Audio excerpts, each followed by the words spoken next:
This is going to be a nice, intimate 2-hour session, so we're really happy that everyone's here. Before I get started, I'm going to invite Diane Veda to just welcome everybody, and then we'll get started. I'll give you an overview of what we're going to do today.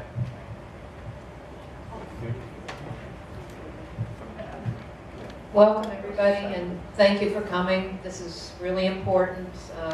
We voted a couple of town meetings ago to fund and support a master plan, which we've never had here before. So thank you for your input, and your commitment to this. I want to thank the master plan committee. We have Melinda Zubb, Gordon DeWolf, and myself here. Our chair of our committee is Keith Arsenault. He will be here shortly. Abraham Brown, Craig Carter, MJ Hashi, and from the planning board also Tim Morrell and Wes Sobati, who could not be here today. We want to thank Salem Cross too for letting us meet here. And of course all the Central Mass Regional Planning Committee that is helping us with this, and everybody that's here today. Thank you. Thank you, Diane. So I'm going to set a timer just to keep us on a schedule. This is actually pretty nice that we're going to be very intimate. This is a great little space. It's really representative of quite a few things that West Brookfield has that are just truly unique. And so we're really excited to be here. It's definitely a change from our normal meeting routine. So if we run into any technical difficulties, just bear with us for a few minutes. What I was hoping to ask is, we definitely have a lot of CMRPC staff here, so it's the Central Mass Regional Planning Commission. But of the people who are here because you heard about it, would you just raise your hand if you live in West Brookfield and you're here to learn about what's happening? So that's pretty good, and we're really happy that you're here. We're going to do as much of a replication of the presentation tonight at 7 as well. And we were just trying to offer 2 opportunities for people to come and learn. Of the people who raised their hand, did any of you attend the first community event we had in March? 2. Okay, so a lot of people will be kind of picking up. We're somewhat in the middle of the master plan process, which I'm going to go over in some detail here. We had a printed agenda, if you saw that at the front. I'm going to try to talk for about 20 minutes, and then the rest of the session this afternoon will be working in small groups. So we have 4 topics, and some of this will be stepping back and taking a look at what the master plan is. But I think we're going to have to make sure we move forward and we can fill in information as we go. We're going to set up 4 tables around the room based on some topics. And the objective of that is to talk through some of the survey questions and responses for each of those. And imagining a slightly larger group, what we're going to try to do is have the focus group come up with 2 of the most interesting or important facts that you're finding in the survey and tell the group. And we'll do more introduction of that as we get closer to that. And then what we're going to try to do is have the small groups talk about some goals and strategies that the town might consider pursuing in the future. So we'll walk through that. Where we are in the process, the contract was signed in January, and we had several initial meetings with the master plan committee. In February, we, as a staff, visited town hall, and we met with various staff people and talked through questions and issues that they may be dealing with to get a sense of what's happening in town. We held the first community event in March, and it was very well attended. We had about 65 people who came out to just understand where we were at starting the process. And as some of you may know, we did a townwide survey. It ran for about a month. Actually, it was about a month and a half. And we've got great responses from that. Of the community of West Brookfield, we got 322 responses. So if you take the total population, which is 3,700, that's about 9% of the population that we got responses from. And so for a small town, that's actually a really exceptional response rate. And so we've been really going through the survey results and trying to pull them together And where we are is really wanting to show some people the initial responses. It will be pretty easy to ask a question that we may not be able to answer yet, because we're still, where we are is about halfway through the process. So here we are in June, and we are going to kind of preview some of the next steps. So talking about a town vision, goals and strategies, and then obviously we're going to talk about the survey results. And from there we go into July, where our staff and we're going to work to process some of the information. We're going to put together some text and come up with an outline of some goals and strategies. And then the plan is to have another community event in August. And that'll be an opportunity for the residents to look at the preliminary list of goals and strategies. And I'll explain the definition of how that works. September, we'll be working internally to refine the chapter materials and the topical subjects. And we'll have a final presentation to the Master Plan Committee or the Planning Board to provide the final document in October. And I go through some of the other steps associated with that in a minute. So why, again, are we doing a master plan? So this is a big question, and I hope to fill it in with a bunch of information, but the idea behind the master plan is it's a tool for a town to plan for the future. It's a very common tool in Massachusetts. It's set up in state law, which says that planning boards can do master plans for their communities. It's important to go through this process and have people along the way participating. It creates, the common phrase, the common way to explain it is it creates a blueprint. It's a guide. So things that we talk about today and things that we talk about in August won't automatically happen. As many of you know, to be involved in a municipal government takes a lot of work. So there's people who volunteer, there's committees, there's research that has to be done, and then many of you know, there's steps that involve the planning board, and they hold public hearings. And then one of the ultimate final steps for most projects is some kind of review or approval by town meeting. So whether that's if the town wants to try to acquire a piece of property,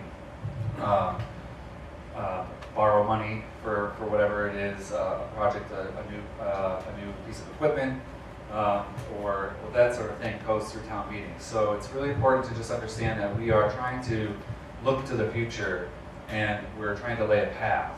So if we said something like the town should hire a new employee, it's not something that will just happen. There's a whole process that has to build to support that happening. So it's just trying to be clear that if we put out a goal, or in most cases the actual strategy, it will take time and effort. And all we're trying to do is say that there was community support and community input to say that yes, we should try to do something like that. And I'll go through some examples. I think there's another element here that it's really just about trying to envision the future. So the analogy that I came up with was if some of you know what an architect does. So an architect draws plans for, say, a house, but the architect's plans by itself doesn't build the house. So usually an architect will meet with somebody and they'll start to understand what they're interested in doing, or what is their vision, what do they need, and that's what we're doing now. So we're in this process of trying to figure out what the town needs, what are some of the basic components and the goals, and so we're kind of looking at this like we're an architect building the plan, and then to actually build something or make something happen, there's going to be all these subsequent processes and steps, and that's just the way municipal government works. So there's town meeting approval, there's planning board approval, there's volunteers, and there's a lot of work that has to happen to actually get something built. So we're laying the blueprint. And as I mentioned before, the process for us ends in October, where we provide a final master plan document. But what Central Mass Regional Planning Commission believes we can provide out of this master plan is guidance to keep it going. So this process doesn't just end in October. We're going to have a plan, we're going to have goals and strategies that need to be reviewed, and there needs to be people who put forth effort to make stuff happen. So the master plan committee put out a request for proposal, and we responded, and that's how we got the contract for this project. And what they laid out was pretty specific criteria for us to use in making strategies and goals. And so they broke it down into short-term items, mid-term items, and long-term. So long-term is looking 10 years out. What are things that we want to see in 10 years, and to lay out some steps that would be involved. Mid-term, we would call from 1 to 5 years, and then short-term is 3 months to a year. So those are things that are the easiest to accomplish, that may require the least amount of effort, but ideally they would all build towards a bigger goal that might take a little longer. So I think it's important to really think about what 10 years is. It's not that far away. So my personal anecdote is I have 2 daughters. I have a daughter that's 5 and a daughter that's 3. So for me to think about 10 years, so one of my daughters is going to be 13 and the other is going to be 15. So that is hard for me to imagine, but that's going to happen. That's going to happen pretty soon. I mean, everyone who has kids says you blink and they're 16 or something. So what we're doing through this process is we're not trying to imagine 100 years from now. We're trying to set 10 years out. And so it's really not, it's something just to think about. Where will you be in 10 years? What will you be doing in 10 years? What will your family be doing? It's not that far away. And so what this will do is build steps that we can accomplish certain goals. This is more of a preview for what we're going to talk about in August, but part of this is what is the town's vision? Where does the town want to be in 10 years? And so the definition generally is that it's a statement that will try to communicate the goals and priorities, and it will hopefully inform future planning processes, policy decisions, regulations, and future growth. So there's a whole bunch in there. And we'll go through that once we start to talk about what some of the goals are. And so what we're going to try to do is use some of the survey responses, some of the information we've collected so far, to put together what we hear is what people want. And we're going to put that before the community in August, so that the community will be able to bat that around, talk about, is that really our vision or not? Is it a shared vision? Some of the trends that we see, just having been involved for several months now, is that there's strong support for preserving the character of West Brookfield. And this is not a hard thing to imagine, that you have a beautiful town and there's a lot of support for preserving the character. It's a little bit harder to define what is the character. So the things that people have mentioned so far are the rural character, the town common and its surroundings, the lake, and its strong sense of community. So those are really common themes that are just coming up easily, and it's important that people feel that way.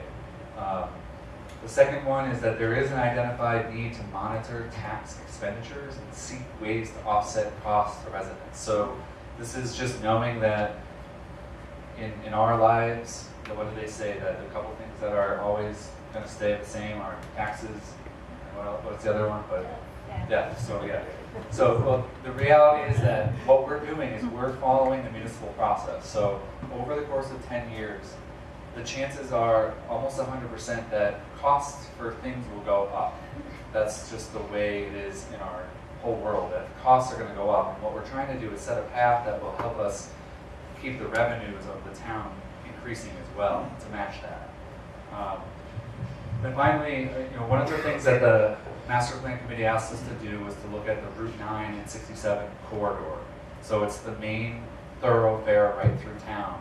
So we asked a lot of questions in the survey about preferences or types of commercial development or things that would happen potentially on Route 9 and 67 to get a sense of where you, as a survey taker, felt about those things. We're not proposing that anything change, but we need to know what are things that people want, what are things that people think we have enough of here, and where is there a happy medium? And so we asked some questions about Route 9, and we'll talk about that in the focus groups.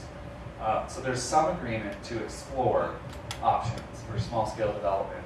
A key thing that came out of it was it would be balanced with certain protections in the certain areas of Route 9. So something we're going to do in August is have some maps and information about what uses exist on Route 9. Are they commercial? Are they residential? And then we're going to try to ask more specific questions. Do you like, a lot of people, you love Country Corner. Do you love the other places on Route 9? Is that what you want to see in the future? Is that what you as a resident needs in the future? So we're going to drill down on that a little bit more in August. So what's the difference between a goal, objective, and a strategy? I'm going to check my time here. I'm doing good. So a goal is a broad policy statement that identifies a desired outcome in general terms. An objective is a more specific policy direction which helps to organize action items needed to accomplish the goal. And a strategy is a detailed action item necessary to initiate or complete an objective, thus achieving a goal. So that's a lot of mumbo jumbo.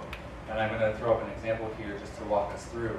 And that's what this master plan is going to do. We have 7 topics that we're addressing. So it's housing and population, economic development, land use, town facilities and services, open space, natural and cultural resources. So across all of those large topics, we're going to have goals and strategies that are recommendations for the town to look at. And that's why a lot of, another way to call a master plan, what it is a comprehensive plan. It's very comprehensive. And so we're going to, this is a pretty long process because we cover so many topics.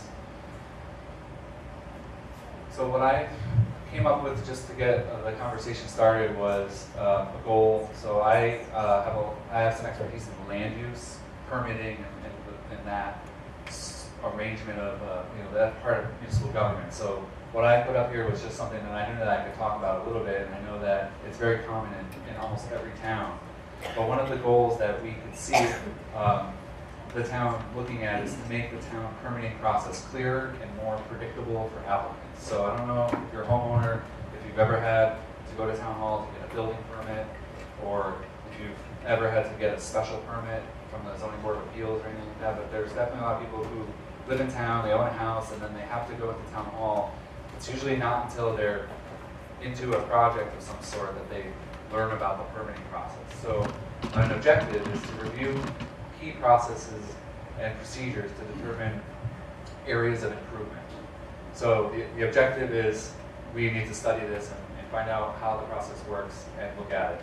And a strategy would be to create a permit process guide to outline the typical permit process. So a lot of communities have taken the step to prepare a guidebook for someone who walks into town hall and says, I want to put an addition on my house, or I want to build a swimming pool, or if you get a person who wants to open up a daycare facility, to have one document that helps them identify key people or processes or hours of operations in one place. That's just something that's really common. And so what we would classify that as is a short-term goal. And there's a lot of funding available for towns to identify this as a need and then seek some funding. So we have technical assistance that comes from the state that towns can apply for, and there's other grant programs that could fund something like that. So this is an example of a goal and a strategy. And this is a question about how our goals and strategies formed. The survey is this culmination point for us. It's capping off our information gathering. The other information that we have available are census data. We've gone through the town annual reports. We have prior studies.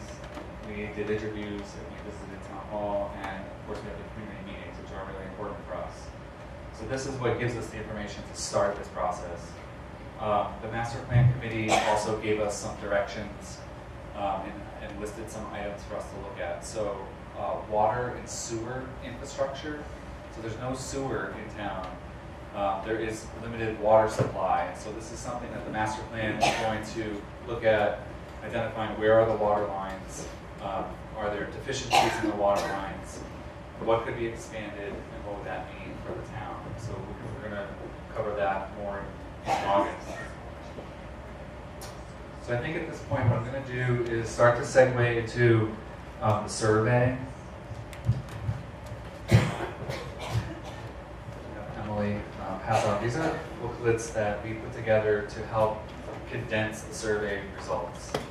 We asked a lot of questions. We got great responses. So this booklet is just intended to pull them all together into one place. This is a takeaway, so we hope you can take it home. One really important thing that we're learning about West Brookfield is that word of mouth is one of the most effective ways of communicating and helping spread the word about what we're trying to do, the process. So if all of you here can tell 2 people that you know that there's going to be another event in August, this is your opportunity, you should come and participate. That's what I would just beg of you to just help us talk to other people that you know in town. You are all here, and that's great. But if you told 2 other people that you know that the master plan process is not over, in fact, we're still going to have a really important event in August, that's the best thing we can hope for, is that you can help us get people aware. I'm going to do a little survey warm-up here. This is an easy one. So how did you hear about the master plan? So we send a town-wide postcard. So by far, direct mail is a really effective way. It's just expensive. So we have a limited budget, but we did that twice to get people aware of some of the processes that we're doing. And word of mouth is the next sort of most important way to connect. We have Facebook, obviously, and a web page, and I can see that only 11% of the people view the website. But that's another thing. I know that many people are not tech savvy, but the website is built to help us give you information. So if you're at all interested in doing that, we've built a really great website. We have a great team who's helping do that. It's definitely worth looking at. It's West Brookfield Master Plan.com. So we have some literature about that. In your packets, you can see that we have the basic information about the number of people who answered the question and the number of people who skipped the question. And sometimes there's the other category. In this case, we used the school, we talked to the superintendent of schools, and he did an all call to parents to let them know 2 of the key events that we held. So those are points in the survey that you'll see.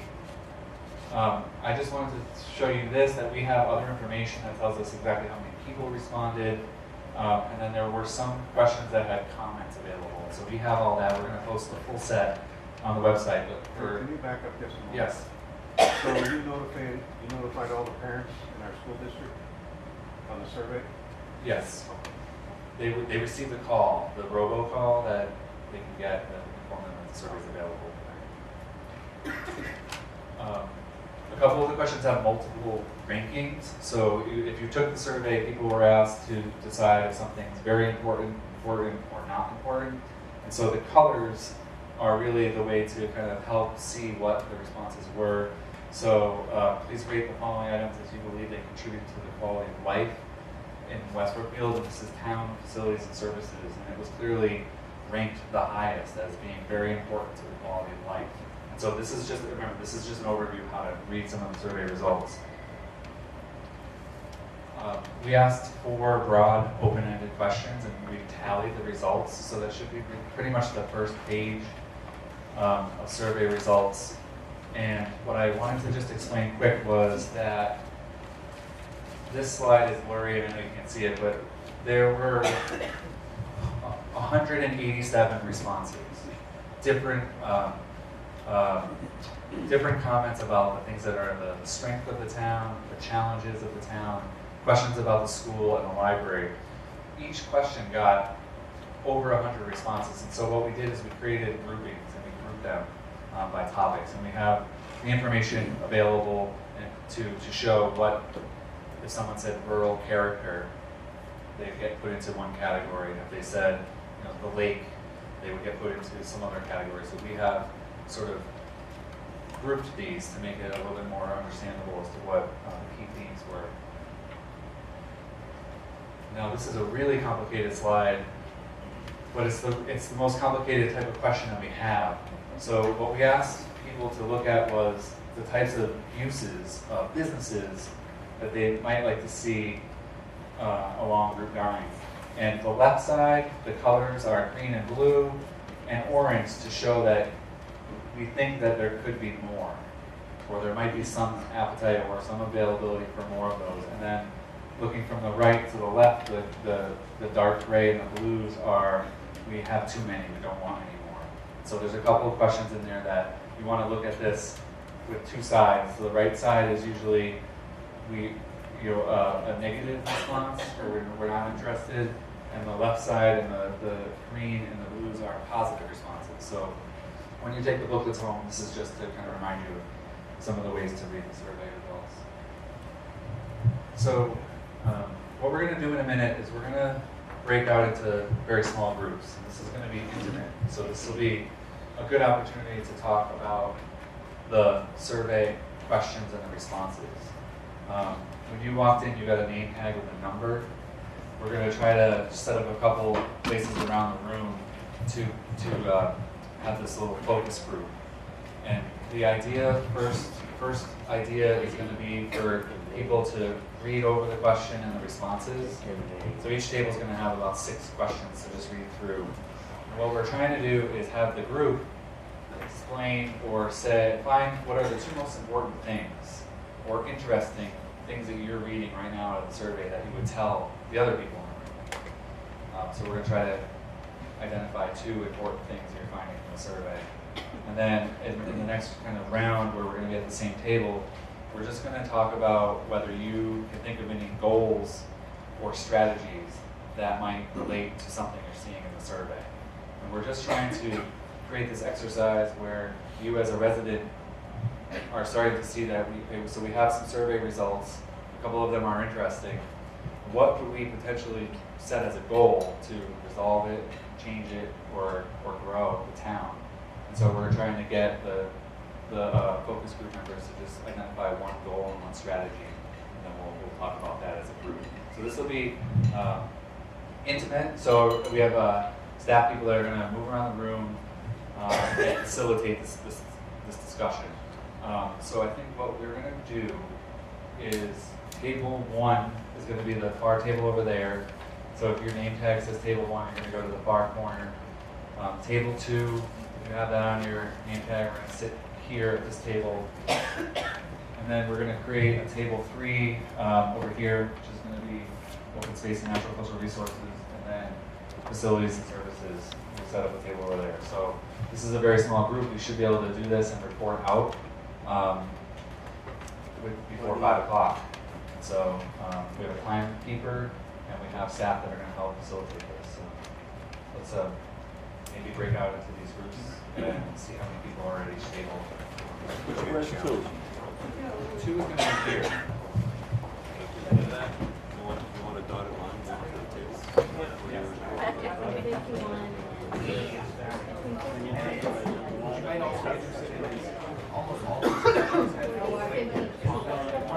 Yes. Have you noticed the unique commenting or anything? Yeah, perfect. Okay. Not yet.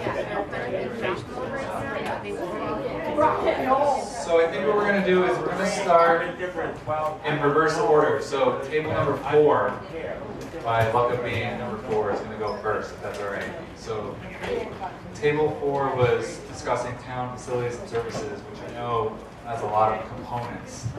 Then we'll go to table 3, 2, and 1. I think 30 minutes should be good. We have a small group, so the goal will be still to get you guys out of here by 5.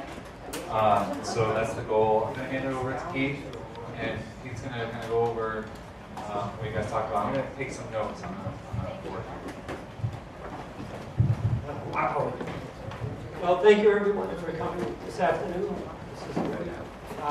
I happen to come into the meeting late, so I'm a little bit of a disadvantage. But we did discuss question 30 and 31.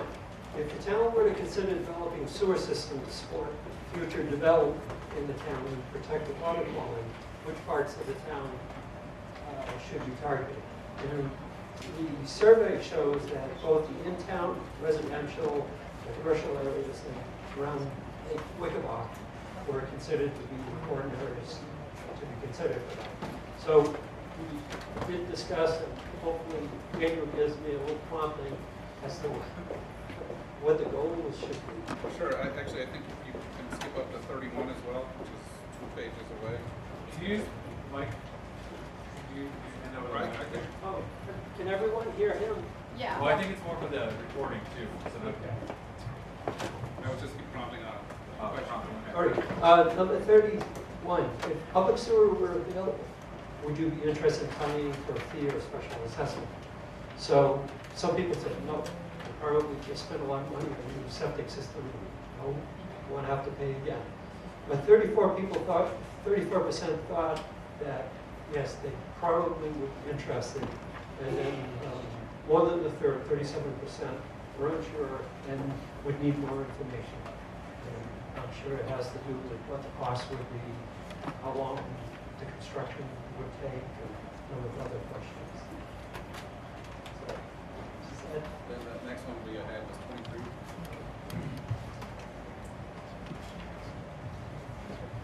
all right, we discussed 23. And of course, the town administrator or town manager subject has been on the forefront of a number of people's discussion of this. And the other one was town planner. I brought up the suggestion that perhaps the town of West Brookfield, no, West Brookfield can't afford a full-time town planner. But there's no reason why we can't have a conversation with other communities to see if they might be interested in sharing a town planner and how we might be able to go about it through some form of regionalization agreement. And then, of course, the town administrator, it's been reported and probably should be looked at again. I also brought up the suggestion that any person brought into that particular position have a strong background as a finance director. And it's fairly common when you look at advertisements for these positions that the two are tied together. Andrew, do you have anything on that? Thanks, Steve. Not so much on the survey side, but then do you want me to chime in on the goals and strategies here today? So we came up with one goal that was kind of on the what I would call the human infrastructure side, and that relates to the question 23 that Keith just went through, which really would be about the professionalization of town government. So West Brookfield, today, it's still really a volunteer or classic New England type of town government.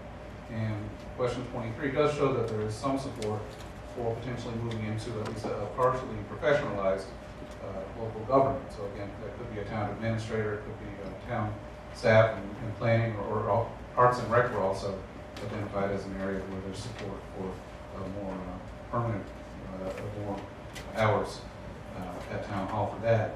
And then on the other side, going back to the sewer questions that Keith went through from the survey. I'm sorry, Jeff, I skipped here. So our goal would be human infrastructure, professionalization of town government, and the strategy really could be a charter change to look at, do you want to go to a town manager, a town administrator type of government, and also just staffing expertise at town hall. So then kind of on the flip side of that is a goal which is for the physical infrastructure of the town. And the survey questions go to the sewer system, and is there a demand for one? Where should it go? And likewise for the water system, we didn't touch on those questions, but there are some in the survey that show that there's some support for improvements to the water system as well. So the goal there would be to improve the town's physical infrastructure to support economic development as well as protection of natural resources. And the strategies could be to improve the existing water system, to modernize it, and then potentially to add a sewer system to help with water quality issues as well as economic development. Anything else you wanted to add? We did discuss trash collection, and I know that's an issue in town where there is no trash collection, so everybody has their own collector. There was some support in the survey for having the town look into seeing if a single vendor could provide a lower price for people to access if they want.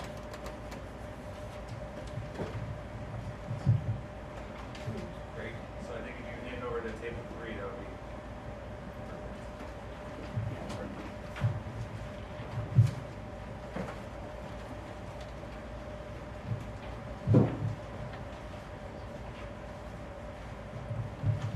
My name is Bob Potvin. I've lived in town 40 years. My roots go back to 1870 in Wine Village, right over the line. My grandmother used to wash the laundry in the Coy Brook, so I have a sense of what it's about. My father told stories of the buffaloes up on Foster Hill Road, Mr. Richardson owned. So the legacy of West Brookfield is profound. I think everybody here, friend and foe alike, I think everybody here should be a cheerleader for West Brookfield. Okay?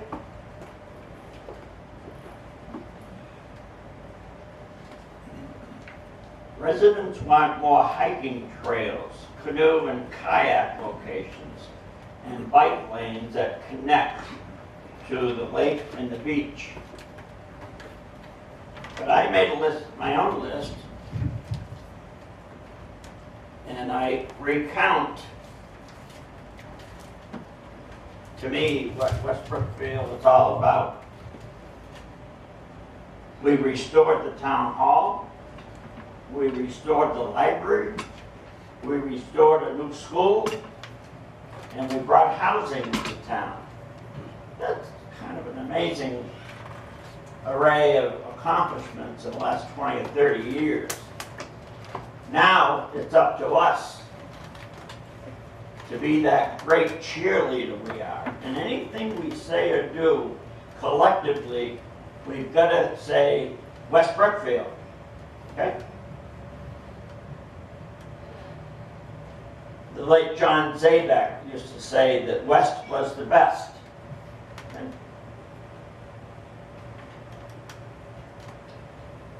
nobody's done a greater job of promoting West Brookfield than the Salems.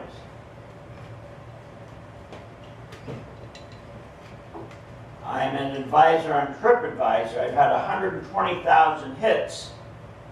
And whenever I can, I write about local things. Okay?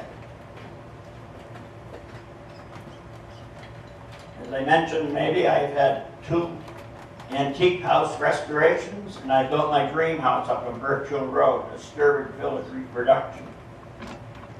The real estate market is booming in West Brookfield, and once again, we must be the cheerleaders, the backbone of the thing, including Dave. Okay.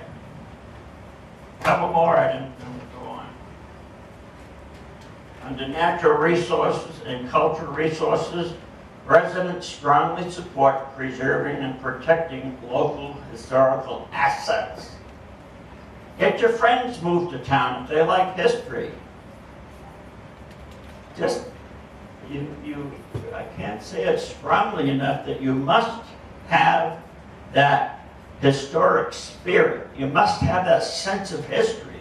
If you don't have that sense of history, kiss a goodbye. So, the key thing is being a cheerleader for West Brookfield. Thank you.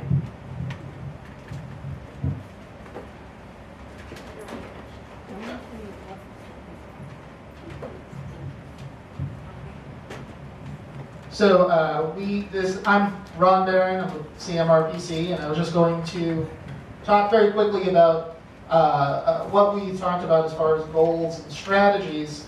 There was a couple that came out from in the open space category. Obviously, we had talked about a second ago both the boat launch, the kayak landing, and the addition of more bike lanes. And for strategies for more bike lanes, we had talked about exploring the complete streets designation for the town. And for the kayak and boat launch, we had talked about the fact that the town has had, it still has an open space and recreation plan, but that's going to expire, I think, in another year or so. So we're talking about potentially looking at a commitment for the town to make sure that gets updated so they still have access to the types of funding that they can pursue, to clean up the river, make sure that that kayaking options and other outdoor recreation opportunities are available. For natural and cultural history, obviously history is such a huge part of it. The town had such an overwhelming response in favor of preserving the cultural heritage of the town. So we talked a bit about pursuing a local historic district that would supplement the existing national registry that's already in the town, that's covering the downtown and the common. And also trying to explore ways to market the assets that are here.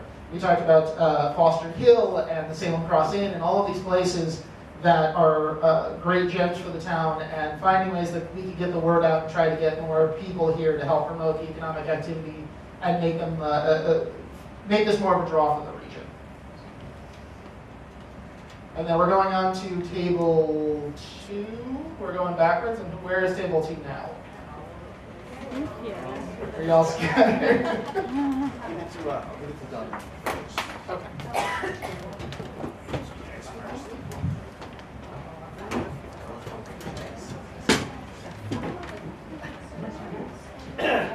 Okay. There were only 2 of us, Peter and I, so you got it, right, Peter? Okay, so what did we talk about? We talked about the economic, ways of economic development in town, and we talked about the roads, transportation, pretty much. And the suggestion that I had is we have a beautiful, beautiful town here, and we have wonderful people, and I think that we have a lot of spirit, but it's never really directed collectively. And we've had several small businesses try to start up in our town, different gift shops or restaurants, whatever. And unfortunately, locally, we don't get enough support in order to have a successful business. So what I think is, or what we think, is that we need to somehow try to promote our area. Like if we can draw in new businesses that would be more of like almost really a tourist destination, but in a way that's not going to be overrun with people. Like the bike trail, great idea. The sidewalks, we were talking about, everything going on downtown right now, it's beautiful. And if we could continue out along the present sidewalks from there, that can kind of be the nucleus. And as Peter said, it's like the spider legs. It just kind of goes out and keeps on going. And that way we can slowly kind of pull everything together again. Walking downtown, we all know it's a little bit rough because of all the old trees, and you really need to watch where you're walking. You can't just look up and talk to somebody, otherwise you twist your ankle and you end up flat on your bum. But that's okay. But we all, basically what we felt was we need to work together and create a destination to try to bring more dollars into our community so that we can be able to provide more for our town through the taxes and what's happening, and that we all really need to work together to promote the area, as Bob Potvin said. We need to be cheerleaders for West Brookfield and the surrounding area. Hi, I'm Dominique Dutremble from CMRPC. So just a brief recap of some of the survey results. So big surprise, nobody wants shopping malls here. But overwhelmingly what we saw is that agricultural-based businesses have really extreme high support here. Also see a lot of support for culture and tourism, small boutique shops, and sort of small-scale commercial endeavors along those lines. So really businesses that can bring in and expand the tax base while preserving your heritage and character. So yeah, I'm going to turn it over to Peter now. There you go. Peter Scribner, I've been in town 30 years now. When I came to town, I'd worked, 25 years down in Framingham in a factory. Back in those days, that was a way of life. It was the community. I lived in Natick, and it was easy to get back and forth to work. And moved to Upton, drove in there, and it's quite a drive. That's 45 minutes to an hour at times. I came out here to live, and I worked in Worcester. And anyone who drives to Worcester or drives to Springfield knows that's a bit of a grind during the rush hour. On my way back and forth to these jobs, I was driving right by a place that I ended up working for 20 years, Safety Clean. We're talking light industry here. We're talking an opportunity to have manufacturing and service businesses right here in town. I found it very agreeable. It took me 3 minutes to get to work except during rush hour, and that was usually 4 minutes. So that was a great hardship. But anyway, there are certain businesses that we can have here in town. They're not going to China. Safety Clean Environmental Company. We are hazardous waste and so forth. You got Wire Shapes down the road here. They've got a very special item to make down there. Skilled people, local. I don't know if you're going to have anybody order what they manufacture from China. You've got printing. You've got all kinds of industry that could come right here in the town, and it can be tucked away in a cluster effect back off the road. It doesn't have to be along the main road. It won't look like a factory community at all. But we think there's some good hope for that sort of business in town. And the hops, the average. Oh, and then interestingly enough, I was driving from Barry the other day, and up at what's the name of the farm coming down on 122. Stevens, I think it is, and they had these big ropes going up, pulleys, and so forth, and they had mines going up them. Well, it didn't take me long to realize there's a hops, and that ties in with beer, and again, with there's industry right there, we make beer. I think there's a beer producer going in where Howe Lumber was. That's the story, so that ties in with it.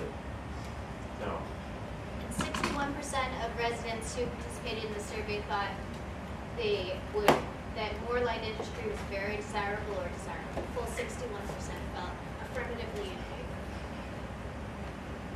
Thank you, guys. Thank you.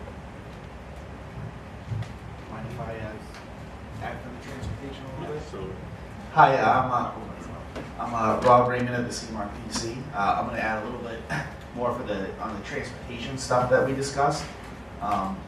The survey showed that there is a desire to expand the sidewalk network a little bit in town.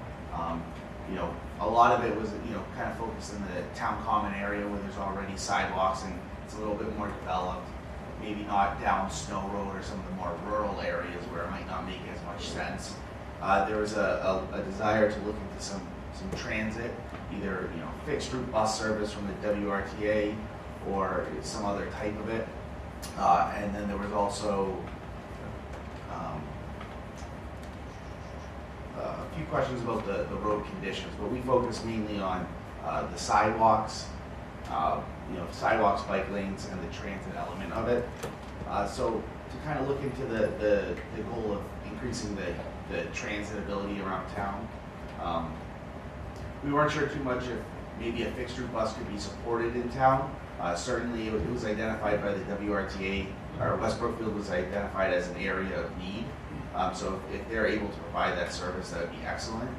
But some things we looked into were, the potential for a park and ride lot in town, for people who are commuting far into Worcester or Springfield, and also potentially for cooperative parking for events like the Asparagus Festival. Of some of the businesses downtown will let people park in their lots to utilize the space that's already there. And then we talked about sidewalks and like the open space group identified complete streets as a potential way to achieve this.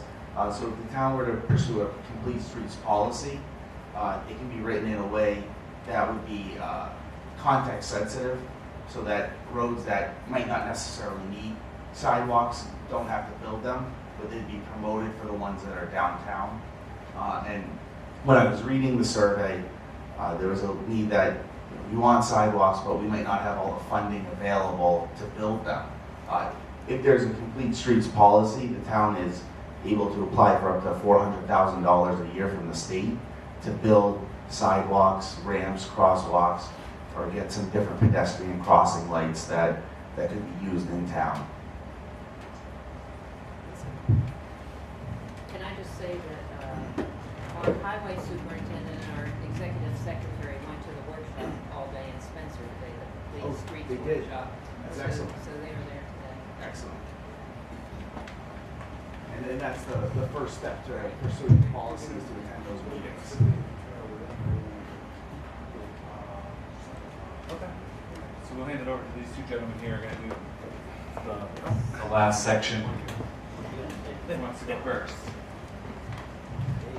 I can't match or pot for my ancestry because my grandfather came from the Highlands of Scotland, so they don't have much time here in the state of Massachusetts. But in any event, I'm not going to use this microphone. Oh, yeah, use it? Okay. But in any event, I'm originally from Pennsylvania. I've been in town for 20 years. Have some experience with the local historic commission. I was on a historic commission in a small town in Rocky Mountains, Colorado, Manitou Springs. And we were designated the largest historic district west of the Rocky Mountains. I think that was late 70s, 1978, 79. But I live on Pleasant Street in West Brookfield, and restoring a house there. I was on the historic commission with Dick. He and I have worked together on a couple of projects. So we are basically talking about land use. And I'm not qualified to talk about this. That's why I need Dick. So I get Dick, stand up, please. But we're talking about the downtown. We're talking about downtown and what's important to us. Dick has a house downtown. I have a house in the center of town. And we're talking about the historic district and a bylaw demolition bylaw. A couple of frightening things we talked about at the meeting. We were at the table in the front. I had Nancy on my left and Dick on my right, and Diane across the table from me.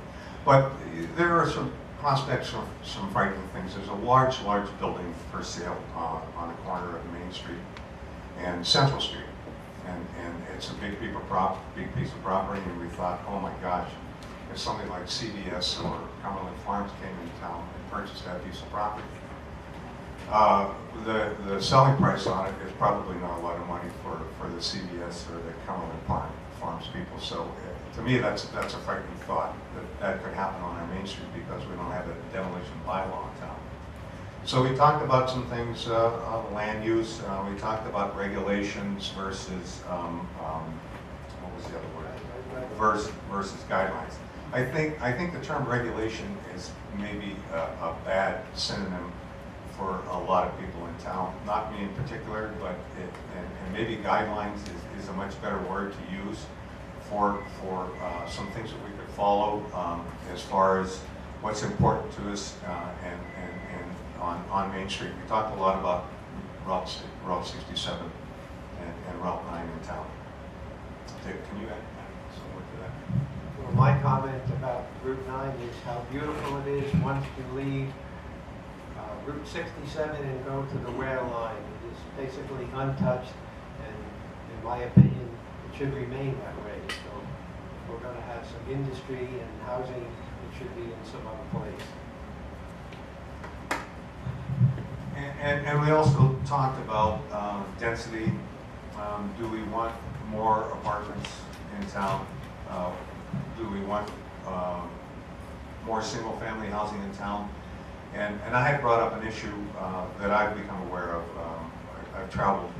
We were just in Stockbridge over the weekend, and Louise and I go up to Portsmouth frequently. And I noticed with a lot of the large houses in those towns, they're turning them into condominiums. Two and 3 unit condominiums. We have, a lot of us have large property in town. We have large houses, and we would like to stay in town. And that might be a good option. You know, we would have to vote on a new variance for that, but that might be an option to keep our architectural integrity, the old houses that we so dearly love in downtown, on Main Street and on the side streets in town. So what were some other things we talked about?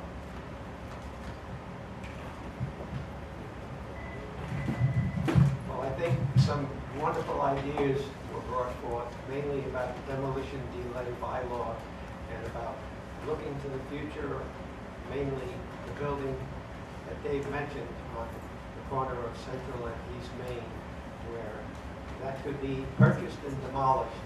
And, you know, we should maybe prepare these guidelines as to what can be done with these buildings, and maybe some guidelines for housing also, designs. And here's a couple of good strategies. We talked about those as far as explore options to raise awareness about designs for housing that may fit into the character of West Brookfield. One of the strategies was a visual preference survey and then design guidelines. And I brought up the fact, the town that I was involved with in Colorado was Manitou Springs, and it was a tourist town. We were at the base of Pikes Peak. We had a cog railroad that went to the summit of it. But we became designated a Main Street town, and as a result of that designation, it's a national category.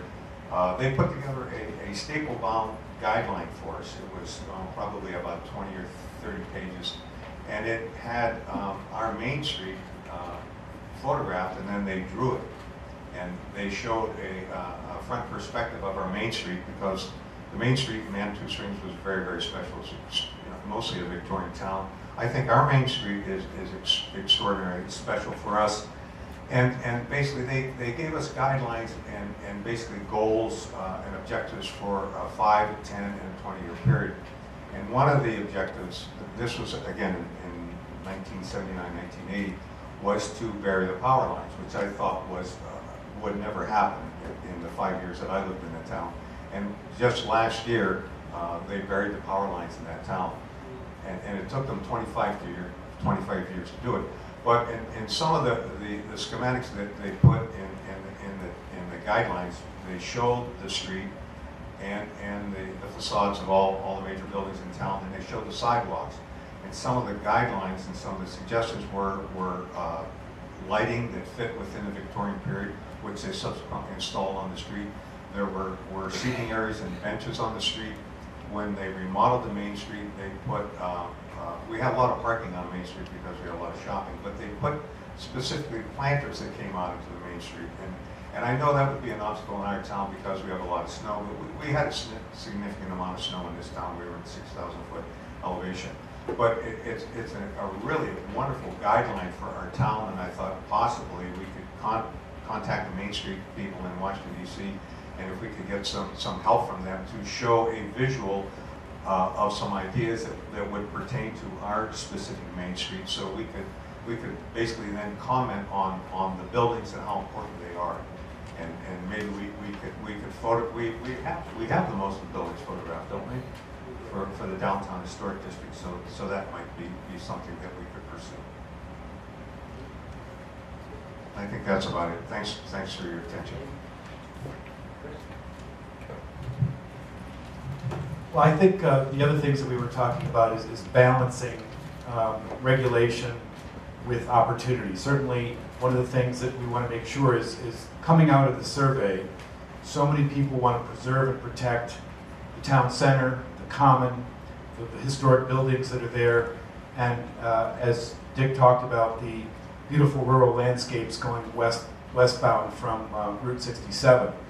So in order to do that, and in order not to be vulnerable to the CVS's and the chains and the other things that could potentially happen, you have to put things in place to make sure that you can have opportunity but also protect and preserve what you have. And I think ultimately those are the goals that we came up with, and the strategies are just what are the specific tools that we need to look at to allow those things to happen. So thank you so much to our group, and that's it. And I want to give a round of applause to everybody that participated today. So thank you so much.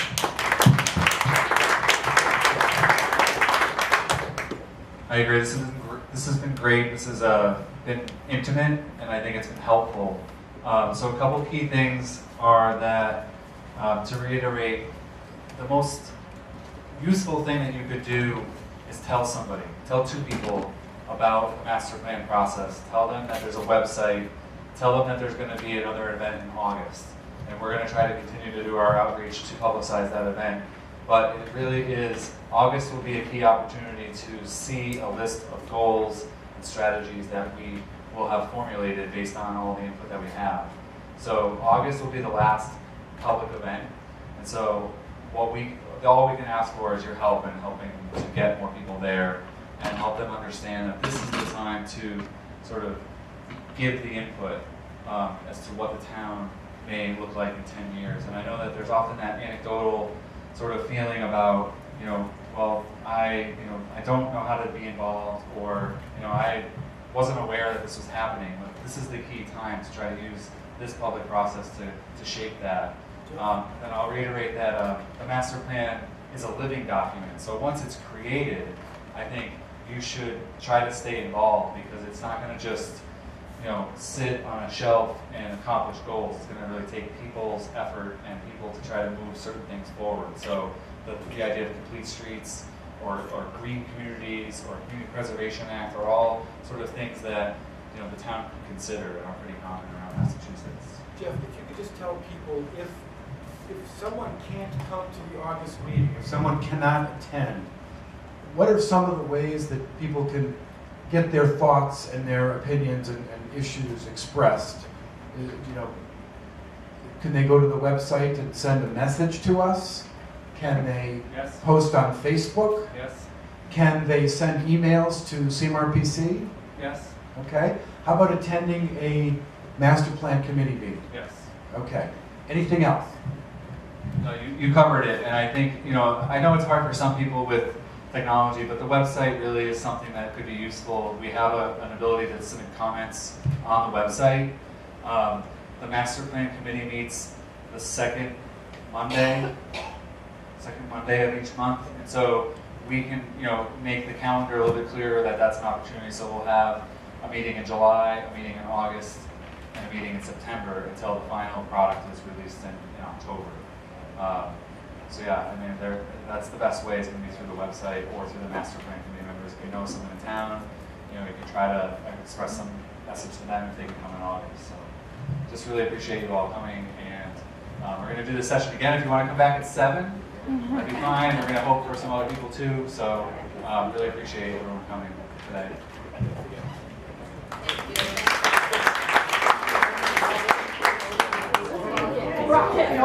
So I think what we're going to do is we're going to start in reverse order. So table number 4, by luck of being number 4, is going to go first, if that's all right. So table 4 was discussing town facilities and services, which I know has a lot of components. Then we'll go to table 3, 2, and 1. I think 30 minutes should be good. We have a small group, so the goal will be still to get you guys out of here by 5. So that's the goal. I'm going to hand it over to Keith, and Keith's going to kind of go over what you guys talked about. I'm going to take some notes on the board. Wow. Well, thank you everyone for coming this afternoon. This is great. I happen to come into the meeting late, so I'm a little bit of a disadvantage. But we did discuss question 30 and 31. If the town were to consider developing sewer systems to support future development in the town and protect the water quality, which parts of the town should be targeted? And the survey shows that both the in-town residential and commercial areas and around Lake Wickabah were considered to be important areas to be considered for that. So we did discuss, and hopefully Gabriel gives me a little prompting as to what the goals should be. Sure, I think if you can skip up to 31 as well, which is 2 pages away. Can you, Mike, can you hand over Right, the I think. Oh, can everyone hear him? Yeah. Well, I think it's more for the recording too, so that.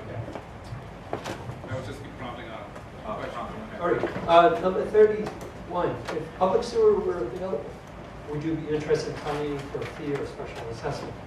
So some people said no, probably just spend a lot of money on a new septic system, and no, won't have to pay again.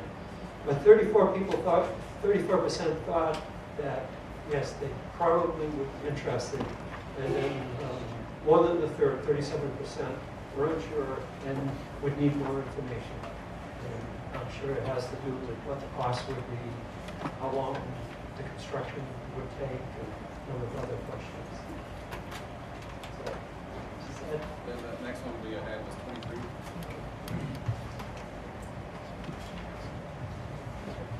All right, we discussed 23. And of course, the town administrator or town manager subject has been on the forefront of a number of people's discussion of this. And the other one was town planner. I brought up the suggestion that perhaps the town of West Brookfield, no, West Brookfield can't afford a full-time town planner. But there's no reason why we can't have a conversation with other communities to see if they might be interested in sharing a town planner, and how we might be able to go about it through some form of regionalization agreement. And then, of course, the town administrator, it's been reported and probably should be looked at again. I also brought up the suggestion that any person brought into that particular position have a strong background as a finance director. And it's fairly common when you look at advertisements for these positions that the two are tied together. Andrew, do you have anything else to say? Thanks, Steve. Not so much on the survey side, but then do you want me to chime in on the goals and strategies here we got? So we came up with one goal that was kind of on the what I would call the human infrastructure side, and that relates to the question 23 that Keith just went through, which really would be about the professionalization of town government.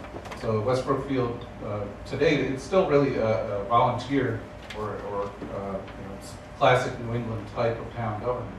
And question 23 does show that there is some support for potentially moving into at least a partially professionalized local government. So again, that could be a town administrator, it could be a town staff and planning, or arts and rec were also identified as an area where there's support for more permanent, more hours at town hall for that.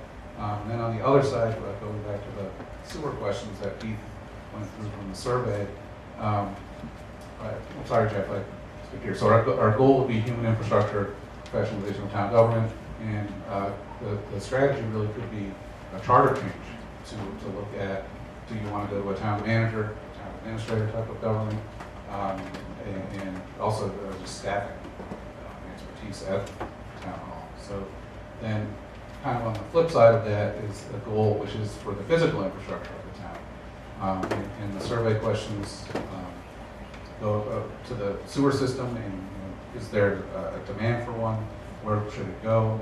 And likewise for the water system, we didn't touch on those questions, but there are some in the survey that show that there's some support for improvements to the water system as well. So the goal there would be to improve the town's physical infrastructure to support economic development as well as protection of natural resources. And the strategies could be to improve the existing water system, to modernize it, and then potentially to add a sewer system to help with water quality issues as well as economic development. Anything else you wanted to add, Keith? did discuss trash collection, and I know that's an issue in town where there is no trash collection, so everybody has their own collector. And there was some support in the survey for having the town look into seeing if a single vendor could provide a lower price for people to access if they want.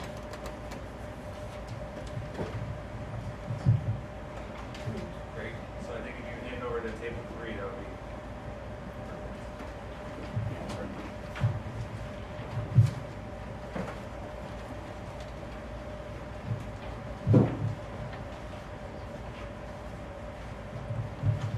My name is Bob Potvin.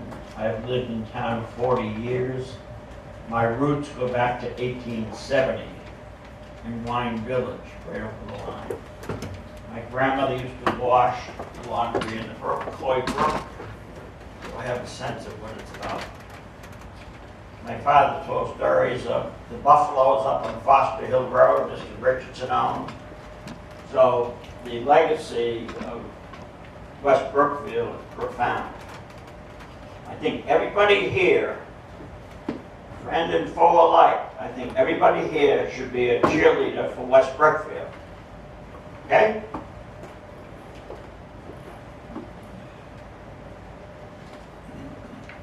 Residents want more hiking trails, canoe and kayak locations, and bike lanes that connect to the lake and the beach. But I made a list, my own list, and I recount, to me, what West Brookfield is all about. We restored the town hall, we restored the library, we restored a new school, and we brought housing to town. That's kind of an amazing array of accomplishments in the last 20 or 30 years. Now it's up to us to be that great cheerleader we are. And anything we say or do collectively, we've got to say West Brookfield. Okay?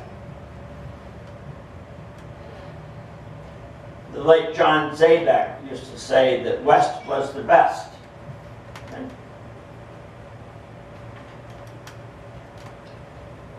nobody's done a greater job of promoting West Brookfield than the Salems.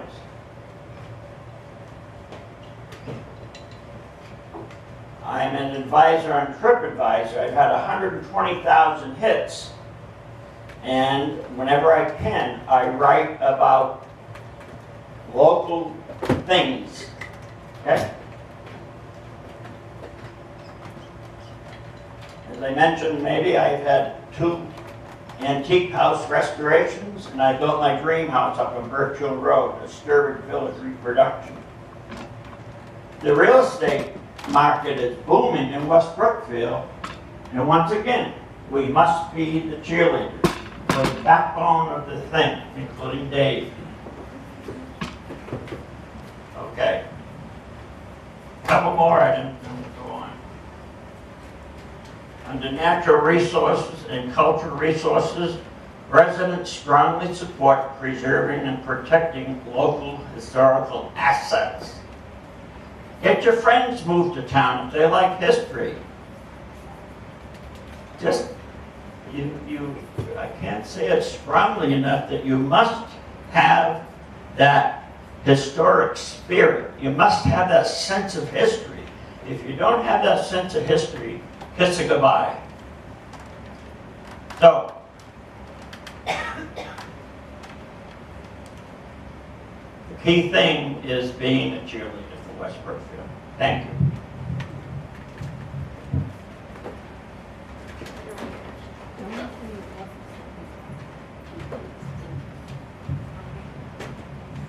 So I'm Ron Barron, I'm with CMRPC, and I was just going to talk very quickly about what we talked about as far as goals and strategies. There was a couple that came out from in the open space category. Obviously, we had talked about a second ago both the boat launch, the kayak landing, and the addition of more bike lanes. And for strategies for more bike lanes, we had talked about exploring the complete streets designation for the town. And for the kayak and boat launch, we had talked about the fact that the town has had, it still has an open space and recreation plan, but that's going to expire, I think, in another year or so. So we're talking about potentially looking at a commitment for the town to make sure that gets updated so they still have access to the types of funding that they can pursue, to clean up the river, make sure that that kayaking options and other outdoor recreation opportunities are available. For natural and cultural history, obviously history is such a huge part of it. The town had such an overwhelming response in favor of preserving the cultural heritage of the town. So we talked a bit about pursuing a local historic district that would supplement the existing national registry that's already in the town, that's covering the downtown and the common. And also trying to explore ways to market the assets that are here. We talked about Foster Hill and the Salem Cross Inn and all of these places that are great gems for the town, and finding ways that we can get the word out and try to get more people here to help promote the economic activity and make them make this more of a draw for the region. And then we're going on to table 2. We're going backwards, and where is table 2 now? Are y'all scattered? Give it to Doug. Okay.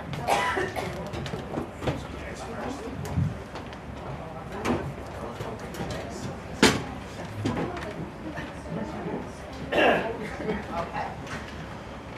There were only 2 of us, Peter and I, so you got it, right, Peter? Okay, so what did we talk about? We talked about the economic, ways of economic development in town, and we talked about the roads, transportation, pretty much.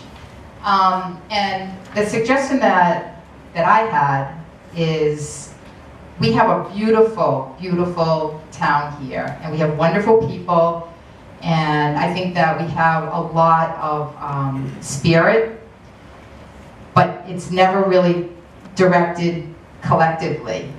And we've had several small businesses try to start up in our town, different gift shops or restaurants, whatever. And unfortunately, locally, we don't get enough support in order to have a successful business. So what I think is, or what we think, is that we need to somehow try to promote our area. Like if we can draw in new businesses that would be more like almost really a tourist destination, but in a way that's not going to be overrun with people. Like the bike trail, great idea. The sidewalks, we were talking about, everything going on downtown right now, it's beautiful. And if we could continue out along the present sidewalks from there, that can kind of be the nucleus. And as Peter said, it's like the spider legs. It just kind of goes out and keeps on going. And that way we can slowly kind of pull everything together again. Walking downtown, we all know it's a little bit rough because of all the old trees, and you really need to watch where you're walking. You can't just look up and talk to somebody, otherwise you twist your ankle and you end up flat on your bum. But that's okay. But we all, basically what we felt was we need to work together and create a destination to try to bring more dollars into our community so that we can be able to provide more for our town through the taxes and what's happening, and that we all really need to work together to promote the area. As Bob Potvin said, we need to be cheerleaders for West Brookfield and the surrounding area. Hi, I'm Dominique Dutremble from CMRPC. So just a brief recap of some of the survey results. So big surprise, nobody wants shopping malls here. But overwhelmingly what we saw is that agricultural-based businesses have really extreme high support here. Also see a lot of support for culture and tourism, small boutique shops, and sort of small-scale commercial endeavors along those lines. So really businesses that can bring in and expand the tax base while preserving your heritage and character. So, yeah, I'm going to turn it over to Peter now. There you go. Peter Scribner, I've been in town 30 years now. When I came to town, I'd worked, 25 years down in Framingham in a factory. Back in those days, that was a way of life. It was the community. I lived in Natick, and it was easy to get back and forth to work. And moved to Upton, drove in there, and it's quite a drive. That's 45 minutes to an hour at times. I came out here to live, and I worked in Worcester. And anyone who drives to Worcester or drives to Springfield knows that's a bit of a grind during the rush hour. On my way back and forth to these jobs, I was driving right by a place that I ended up working for 20 years, Safety Clean. We're talking light industry here. We're talking an opportunity to have manufacturing and service businesses right here in town. I found it very agreeable. It took me 3 minutes to get to work except during rush hour, and that was usually 4 minutes. So that was a great hardship. But anyway, there are certain businesses that we can have here in town. They're not going to China. Safety Clean Environmental Company. We are hazardous waste and so forth. You've got Wire Shapes down the road here. They've got a very special item to make down there. Skilled people, local. I don't know if you're going to have anybody order what they manufacture from China. You've got printing. You've got all kinds of industry that could come right here in the town. And it can be tucked away in a cluster effect back off the road. It doesn't have to be along the main road. It won't look like a factory community at all. But we think there's some good hope for that sort of business in town. And the hops, the average. Oh, and then interestingly enough, I was driving from Barry the other day, and up at what's the name of the farm coming down on 122. Stevens, I think it is. And they had these big ropes going up, pulleys, and so forth. And they had mines going up them. Well, it didn't take me long to realize there's a hops. And that ties in with beer, and again, with there's industry right there. We make beer. I think there's a beer producer going in where Howe Lumber was. That's the story. So that ties in with it. So. 61% of residents who participated in the survey thought that more light industry was very desirable or desirable. Full 61% felt affirmatively in favor. Thank you, guys. Thank you. Mind if I add for the transportation a little bit? So, Hi, I'm Rob Raymond at the CMRPC. I'm going to add a little bit more on the transportation stuff that we discussed. The survey showed that there is a desire to expand the sidewalk network a little bit in town. A lot of it was, kind of focused in the town common area where there's already sidewalks and it's a little bit more developed. Maybe not down Snow Road or some of the more rural areas where it might not make as much sense. There was a desire to look into some transit, either fixed route bus service from the WRTA or some other type of it. And then there was also a few questions about the road conditions, but we focused mainly on the sidewalks, sidewalks, bike lanes, and the transit element of it. So to kind of look into the goal of increasing the transitability around town, we weren't sure too much if maybe a fixed route bus could be supported in town. Certainly it was identified by the WRTA, or West Brookfield was identified as an area of need. So if they're able to provide that service, that would be excellent. But some things we looked into were the potential for a park and ride lot in town for people who are commuting far into Worcester or Springfield. And also potentially for cooperative parking for events like the Asparagus Festival. If some of the businesses downtown will let people park in their lots to utilize the space that's already there.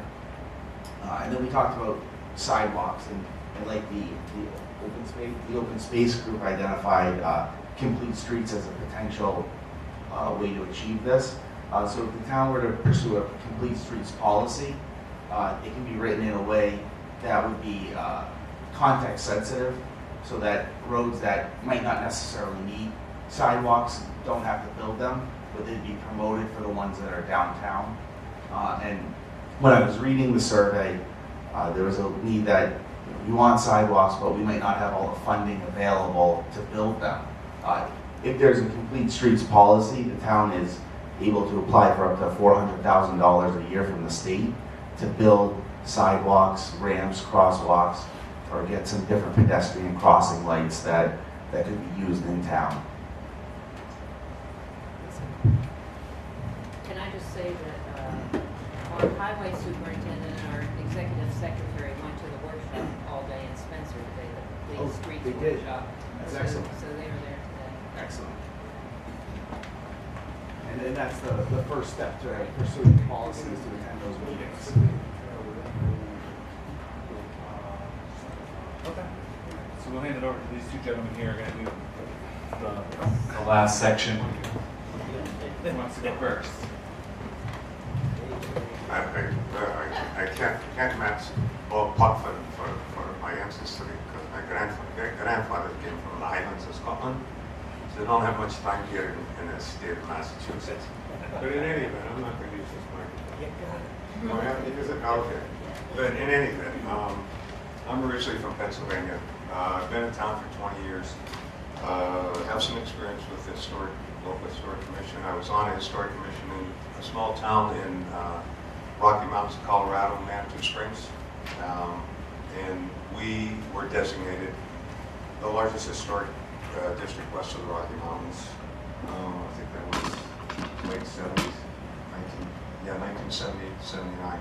But I live on Pleasant Street, the West Brookfield and Restoring House there. I was on the historic commission with Dick. He and I have worked together on a couple of projects. So we are basically talking about land use. And I'm not qualified to talk about this. That's why I need Dick. So I get Dick, stand up, please. But we're talking about the downtown. We're talking about downtown and what's important to us. Dick has a house downtown. I have a house in the center of town. And we're talking about the historic district and a bylaw demolition bylaw. A couple of frightening things we talked about at the meeting. We were at the table in the front. I had Nancy on my left and Dick on my right, and Diane across the table from me. But there are some prospects of some frightening things. There's a large building for sale on the corner of Main Street and Central Street. And it's a big piece of property, and we thought, oh my gosh, if something like CVS or Cumberland Farms came into town and purchased that piece of property. The selling price on it is probably not a lot of money for the CVS or the Cumberland Farms people. So to me, that's a frightening thought that could happen on our Main Street because we don't have a demolition bylaw in town. So we talked about some things on land use. We talked about regulations versus what was the other word? Versus guidelines.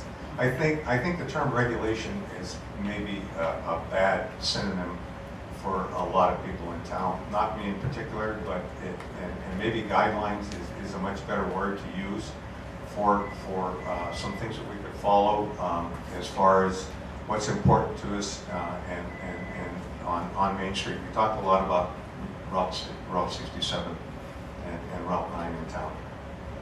Dick, can you add some more to that?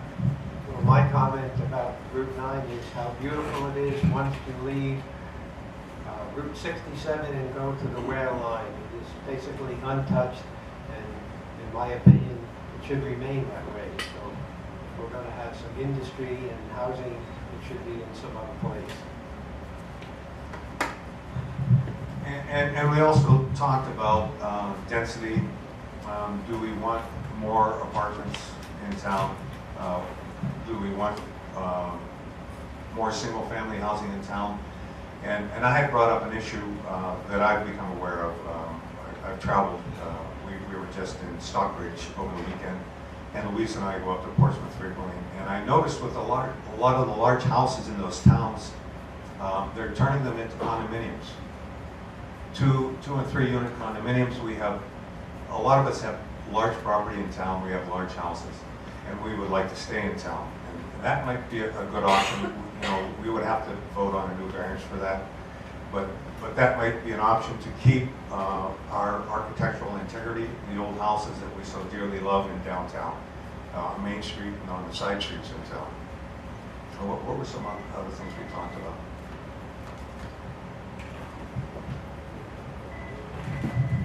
Well, I think some wonderful ideas were brought forth, mainly about the demolition delay bylaw and about looking to the future, mainly the building that Dave mentioned on the corner of Central and East Main, where that could be purchased and demolished. And, you know, we should maybe prepare these guidelines as to what can be done with these buildings, and maybe some guidelines for housing also, designs. And here's a couple of good strategies. We talked about those as far as explore options to raise awareness about designs for housing that may fit into the character of West Brookfield. One of the strategies was a visual preference survey and then design guidelines. And I brought up the fact, the town that I was involved with in Colorado was Manitou Springs, and it was a tourist town. We were at the base of Pikes Peak. We had a cog railroad that went to the summit of it. But we became designated a Main Street town, and as a result of that designation, it's a national category. They put together a staple-bound guideline for us. It was probably about 20 or 30 pages, and it had our Main Street photographed, and then they drew it. And they showed a front perspective of our Main Street, because the Main Street in Manitou Springs was very, very special. It's, you know, mostly a Victorian town. I think our Main Street is extraordinary, special for us. And basically they gave us guidelines and basically goals and objectives for a 5, 10, and a 20-year period. And one of the objectives, this was again in 1979, 1980, was to bury the power lines, which I thought would never happen in the 5 years that I lived in the town. And just last year, they buried the power lines in that town. And it took them 25 years to do it.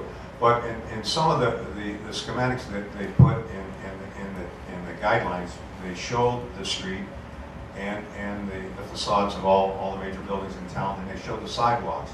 And some of the guidelines and some of the suggestions were lighting that fit within the Victorian period, which they subsequently installed on the street. There were seating areas and benches on the street. When they remodeled the Main Street, they put, we had a lot of parking on Main Street because we had a lot of shopping, but they put specifically planters that came out into the Main Street. And I know that would be an obstacle in our town because we have a lot of snow, but we had a significant amount of snow in this town. We were at 6,000 foot elevation. But it's a really wonderful guideline for our town, and I thought possibly we could contact the Main Street people in Washington, D.C., and if we could get some help from them to show a visual of some ideas that would pertain to our specific Main Street, so we could basically then comment on the buildings and how important they are, and maybe we could photo. We have the most of the buildings photographed, don't we? For the downtown historic district, so that might be something that we could pursue.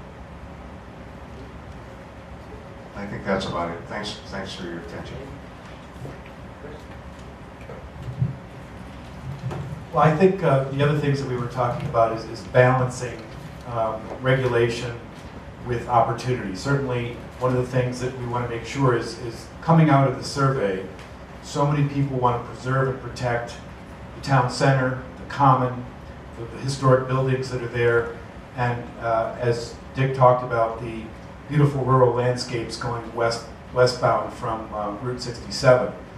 So in order to do that, And in order not to be vulnerable to the CVSs and the chains and the other things that could potentially happen, you have to put things in place to make sure that you can have opportunity but also protect and preserve what you have. And I think ultimately those are the goals that we came up with, and the strategies are just what are the specific tools that we need to look at to allow those things to happen. So thank you so much to our group, and that's it. And I want to give a round of applause to everybody that participated today. So thank you so much.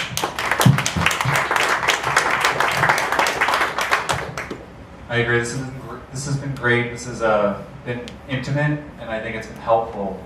So a couple key things are that, to reiterate, the most useful thing that you could do is tell somebody, tell two people about the master plan process. Tell them that there's a website. Tell them that there's going to be another event in August. And we're going to try to continue to do our outreach to publicize that event.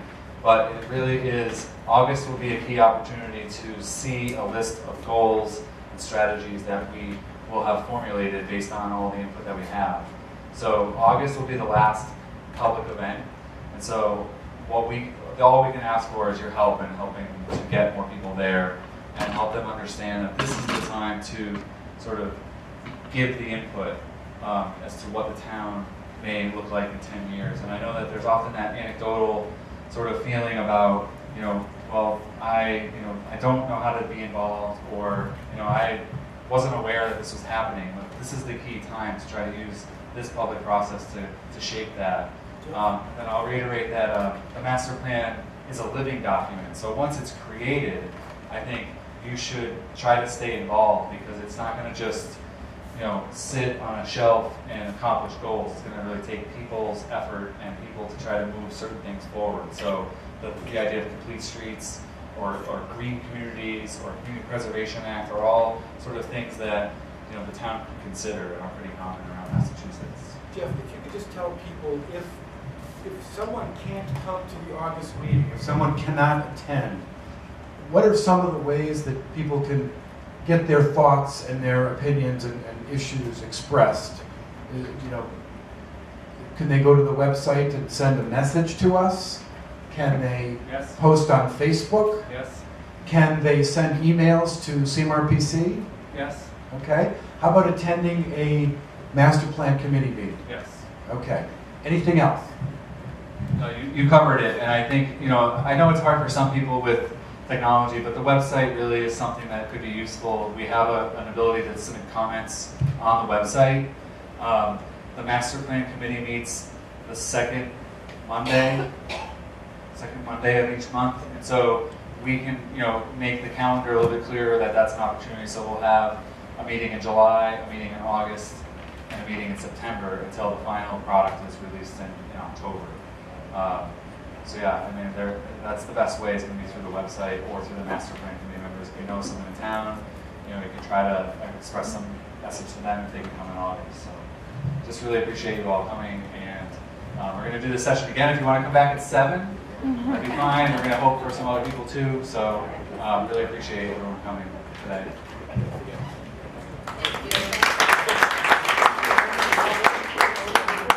Get started a couple minutes late. Our goal is to get you all out of here by 9, if not earlier. So we did a session this afternoon from 3 to 5, and it was good. It was useful. We had a good turnout. It was a few people, and we're going to do something a little bit different. So you'll have to just bear with us. We have a team of people from our agency here, and we've got some master plan committee members. So I think, Keith, could I put you on the spot to just give a quick welcome to the group as the chair? Thank you. Well, welcome everybody. We appreciate you coming this evening. Hopefully you find this very interesting and get a lot of input from you. Jeff will tell you that in August we'll have another event that will pull a lot more information together. Again, thank you. So I just really want to give thanks to the master plan committee members. They've been really instrumental in starting this process. So some of you have seen the agenda. What we're going to try to do is talk through where we are in the process, and so I should be able to do this in about 20 minutes. And then we're going to break into I think we're just going to do one group, everyone who's here. It's basically going to be a focus group, and what we're going to try to do is take some time to go through the survey questions by topic, and we'll probably go through that pretty fast. And midway through, we have a handout, a booklet of all the survey questions and responses, so you can take that home. And we're going to also post everything on the website, and it'll all be available. The real objective for tonight is to obviously talk about the survey that I hope many of you took, and how it factors into the process. But we're also going to start talking about the next couple steps. So the master plan process is big. Another term for it is a comprehensive plan. And the way that it gets called comprehensive is because it crosses all these different topic areas and chapters. I guess by show of hands, how many of you came to the first event we held in March? That's two. So, good, so a couple of you are new, and I think that's great. A couple of you came to the March event. So this is a little bit of bringing people up to speed, and I think I have a where we are process slide. So the process started, actually, it probably started well before January, but in January, actually it did. The Master Plan Committee worked hard to create a request for proposals.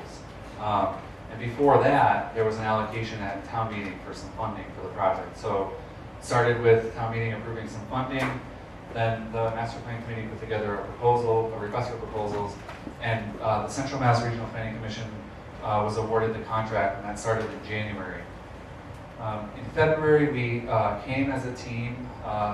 7 of us went to town hall, and we interviewed town officials and town employees and talked to them about the things that they deal with day to day, any the strengths and challenges that they may encounter. And we started gathering other information and data. In March, we held a community event at the middle school, and it was actually a really well-attended event. There was over 60 people there who came to learn about the initial steps of the process. And for those of you who didn't go to the March event, we took pictures and we documented what was discussed, and we have a video of it available if you were really interested. You could watch the video of it. And then in April, we prepared a townwide survey, and so I'm assuming that hopefully most of you took that survey. We ran for about a month and a half. And at the end of May, we closed the survey. We got what we feel is a tremendous response. There's over 300 responses.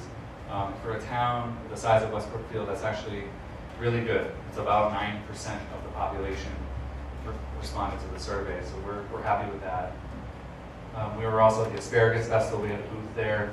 And here we are in June, and what we're going to do today, as I said, talk about the survey, but we're also going to start talking about the next steps. So we're going to have another event in August, which will be the last community event.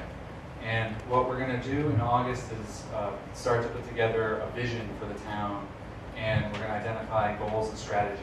So as part of my presentation, I'm going to go over what's a vision and goals and strategies and kind of prep for the August event.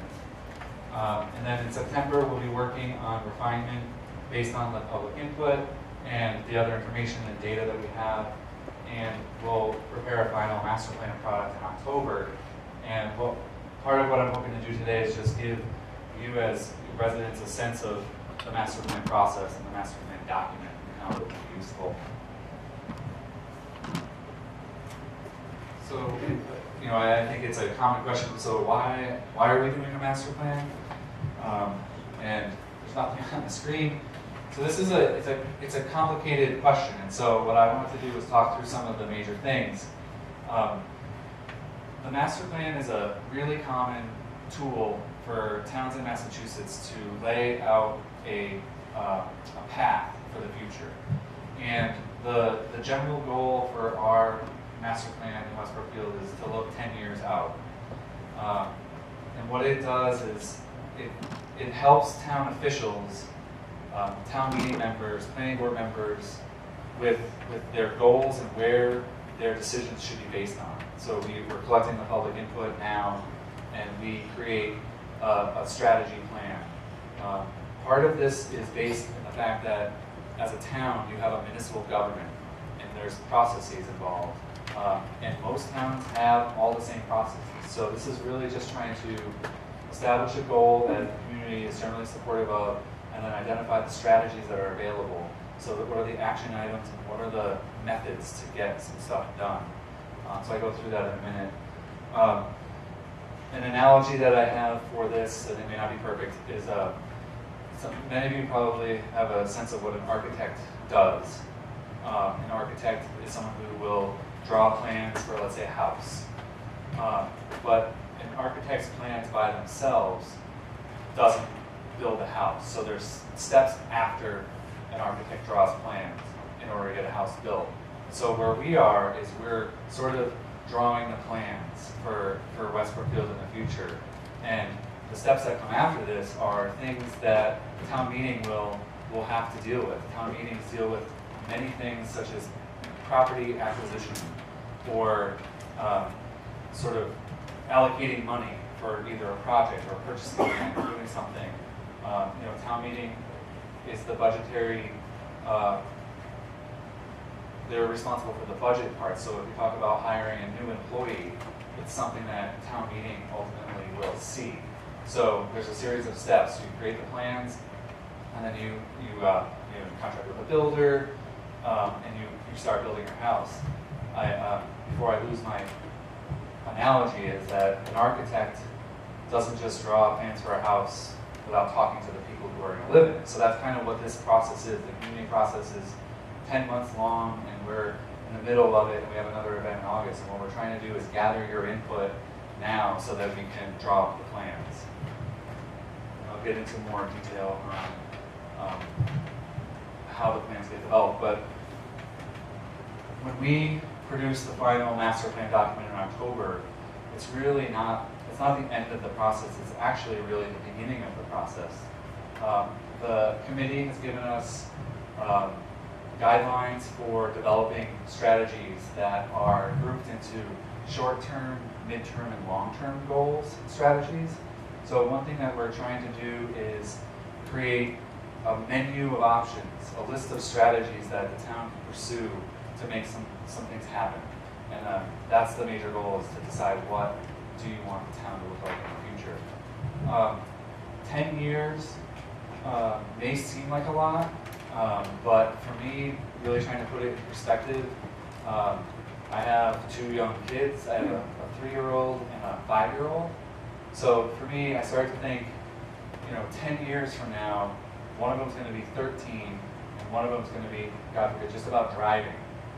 So I think it's important that I spend the time talking about this, because I think for each of you involved in this process now in August, 10 years is not that far away. It may sound like a lot initially, but when you start to think about where will you be in 10 years, where will you live in 10 years, will you still be driving the same car in 10 years, it's actually not that far in the future. So what we can do with this master plan is lay out some key steps to make progress towards goals. So that's a really important component of what we're doing here on the continuum of 10 years. As part of the master plan process, we talk about a vision. And this is just the definition, and what we hope to do is take the input from the survey and the data that we're gathering from the census and information from town employees, and we're trying to craft a vision that lays out the broad brush. Where does the town want to be in the future? So it's really just a statement that will communicate the goals and priorities. It's very broad, but it does sort of establish the key things that residents feel are important. And so based on where we're at now, 5 or 6 months in, is that there's clear support for preserving the character of West Brookfield. And this includes, the rural character, the town common and its surroundings, Lake Wickabog, and its strong sense of community. Those are things that just are coming out repeatedly over and over again. Through the survey responses, and even in town hall, there's an identified need to monitor tax expenditures and seek ways to offset costs to residents. So I cobbled this together last time, but I think there's 2 things that are consistent in life: death and taxes. I think part of the understanding is that 10 years from now, cost for services will go up. It's not really projected to go a different direction. So the idea of the master plan is to build goals and strategies that will help increase the town's revenue to keep pace with rising costs. And I think that's something that unfortunately we're just destined to have to deal with is increasing costs. But we want to monitor that. And then there is some agreement to explore options for some small-scale development with protections in certain areas of Route 9. And so something that we were asked by the Master Plan Committee members is to look at the Route 9 corridor, basically Route 67, Route 9 through the center of town and out. We're going to do an analysis of the existing uses, some of the existing zoning, and we're going to sort of display that in August and get input and feedback on, are you happy with certain things happening on Route 9, or do you think there's interest in doing different uses, whether it's residential or commercial? So we're going to talk about that in much more detail in August. The way a master plan is structured is that we establish goals, objectives, and strategies. And so there's definitions for each of these. The goal is the broadest policy statement, and then objectives is a little bit more direction to accomplish the goal, and then strategy is the detailed action item. So if you think about strategies, you're thinking about steps that the town can take. So things that town meeting might encounter in the future will end up as strategies in the plan. And I have an example that in most communities, the permitting process is something that can always use help. So if you're a homeowner, if you've ever had to get a building permit, some homeowners have to get a special permit from the Zoning Board of Appeals, or if you're a new business in town, a daycare facility opening, what is the process that they encounter when they go into town hall? And, so a goal would be generally, this is just an example, but I wouldn't be surprised if every town could have this as a goal to make the town permitting process clearer and more predictable for applicants. So it's not hard to understand that goal. The objective would be for the town to review key processes and procedures to determine where areas of improvement are necessary. So again, that's kind of the what are we going to do. And then the strategy, this example is to create a permit process guide to outline a typical permit process. And so again, Massachusetts, this is just a tool that a lot of towns have gone through the process to create a permitting guide. So it has information on the Board of Health, the Zoning Board of Appeals, all these other places that a person might encounter in town hall, and it just lays out a path.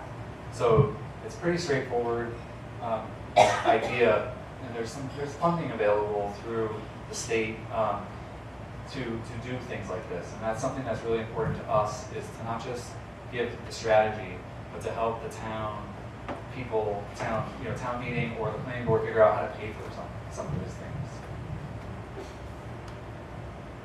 So how are the goals and strategies formed? Well, it's definitely a culmination of a lot of things. Right now, we're definitely talking about the survey as a key component, but we're pretty much capping off our collection of information. Other things that we have really relied on are the census. So people fill that out every year. It's a pretty reliable source for us to gather information. We've looked through town annual reports to understand what's been happening in the past couple of years. There's a lot of prior studies that we definitely look at and incorporate. We did the interviews and visitation day, and then we had the community meetings. So it's not just the survey that we use. This is an important part, but we also look back and assess those other documents to help see what is necessary in the future. And again, I mentioned the Master Plan Committee directions in the proposal. A couple of those include looking at water. So there's some municipal water through town. So we're going to provide some maps of where it is and perhaps areas that it could be expanded to and what that would mean. The other thing that we were asked is sewer capacity, sewer lines. So right now there's not any town sewer, and part of our job is to educate people as to what that means. So in August we'll be talking about potential options for sewer lines if they're desirable. So some of the areas of concern around Lake Wickabog, that those septic systems are old and potentially failing, and it's diminishing the water quality in Lake Wickabog. And then you have things in the town center where you might expect to see something new, like a new restaurant or something, but oftentimes, restaurants have a lot of people flushing the toilet, and the requirements are that you have to have a really huge septic system to accommodate a restaurant. But that's a constraint. If you don't have town sewer in the town center, you might actually be limiting the new things that you would actually want. So we're going to talk about that in August. So what I'm going to do now is we've put together the survey results into a packet. We heard earlier that the text is really small, so I certainly apologize for that. And our plan is to post the survey results online, as we would always do. But we wanted to have a takeaway, so if you got out your little microscope or something, you can read them at home. But we're going to talk through some of these in our group session as well. So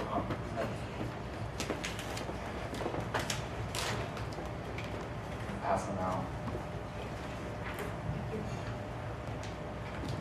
So as a survey warm-up, what I wanted to do is just go through some of the basics as to how to read the survey. I don't know, some people have read the survey results and some haven't.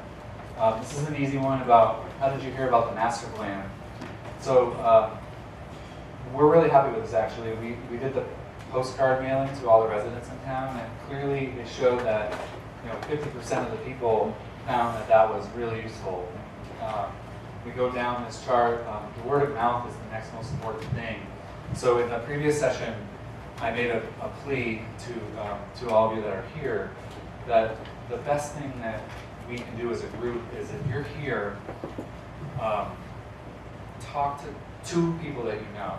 Tell 2 people that you know that this is happening and it's something that they should be participating in. It's the future of the town.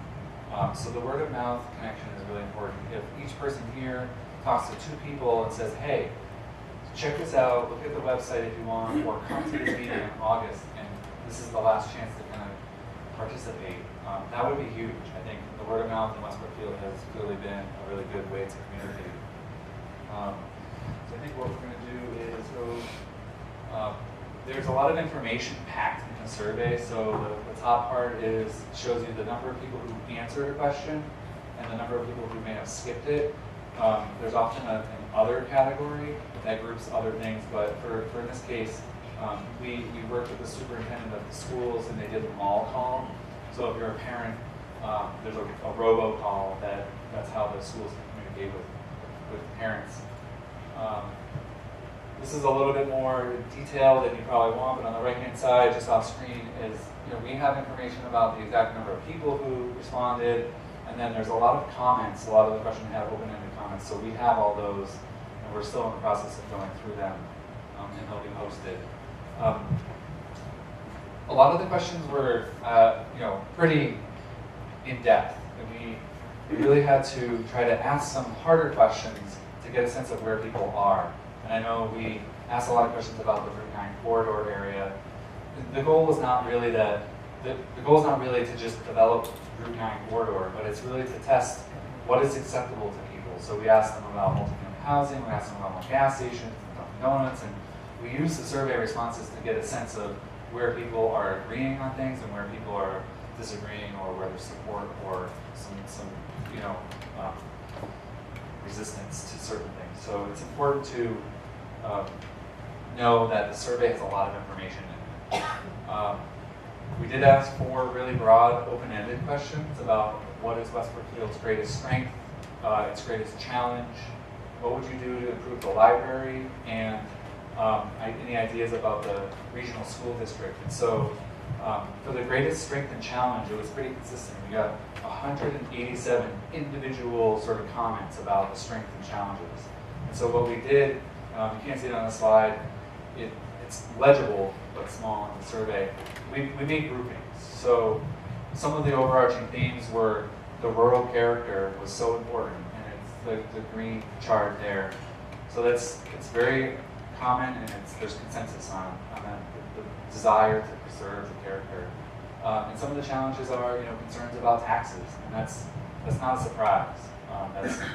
That's just the way, you know, it operates, is that you want to be very careful with where your tax dollars are going. So, you know, we'll build towards that in terms of recommendations and strategies going forward.